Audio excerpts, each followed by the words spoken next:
Hello నమస్తే welcome to YoYo Cine Talkies. Cinema అనేది రంగుల ప్రపంచం. ఎప్పుడు సక్సెస్ అవుతామో చెప్పలేం. కొంతమంది ఒక సినిమాతో ఓవర్ నైట్ స్టార్స్ అయితే మరికొంతమంది మాత్రం నా కెరియర్ ముగిసింది అని భావిస్తున్న టైంలో సక్సెస్ అందుకుంటుంటారు.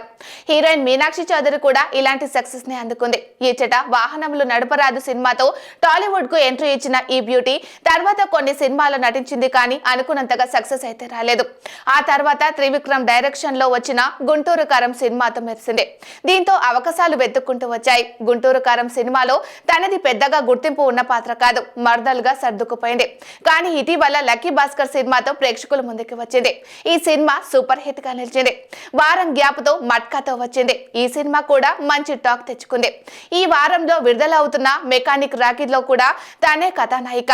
2025 సంక్రాంతికి ప్రేక్షకుల ముందుకు రానున్న సంక్రాంతికి వస్తున్నాంలో కథానాయికగా నటిస్తుంది. తాజాగా నాగ చైతన్యతో జోడీ కట్టేందుకు రెడీ అవుతుంది. అక్కినేని హీరో ప్రస్తుతం తండేల్ సినిమాతో బిజీగా ఉన్నారు. ఆ తర్వాత విరూపాక్ష ఫేమ్ కార్తిక్ వర్మ దండు దర్శకత్వంలో ఓ సినిమా చేయబోతున్నాడు. స్క్రిప్ట్ పనులు దాదాపుగా పూర్తయ్యాయి. ఇప్పుడు నటినటులో ఇతర సాంకేతిక నిపుణుల కోసం ఎంపిక జరుగుతుంది. ఈ చిత్రంలో కథానాయికగా మీనాక్షి చౌదరిని ఎంచుకున్నట్లు ఇన్సైడ్ వర్గాలు చెబుతున్నాయి. చైతు పక్కన నటించడం మీనాక్షికి ఇదే తొలిసారి. ఈ కాంబో ఫ్రెష్ గా ఉంటుందని చిత్ర బృందం భావిస్తుంది. ఈ సినిమాలో పూజా హెగ్డే కథానాయికగా నటించబోతుందని కూడా వార్తలు వస్తున్నాయి. దాంతో ఈ సినిమాలో ఇద్దరు హీరోయిన్లు ఉండబోతున్నట్లు ఫిక్స్ అయింది. ప్రస్తుతం టాలీవుడ్ లో మోస్ట్ బిజియెస్ట్ కథానాయికగా మీనాక్షి మారిపోయింది.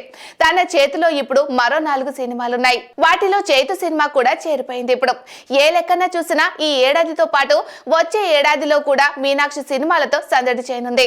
హాయ్ హలో మెస్మరైజ్ చేసే మూవీ ముచ్చట్లు, రిలీజ్ అయిన వెంటనే రివ్యూస్, మీ అభిమాన తారల రియల్ స్టోరీస్, సినిమా సమాచారం ఏదైనా క్షణాల్లో మీ చెంతకు. మరింకెందుకు ఆలస్యం, యోయో సినీ టాకీస్ ని సబ్స్క్రైబ్ చేసుకోండి. హలో నోటిఫికేషన్ కోసం గంట కొట్టడం అస్సలు మర్చిపోకండి.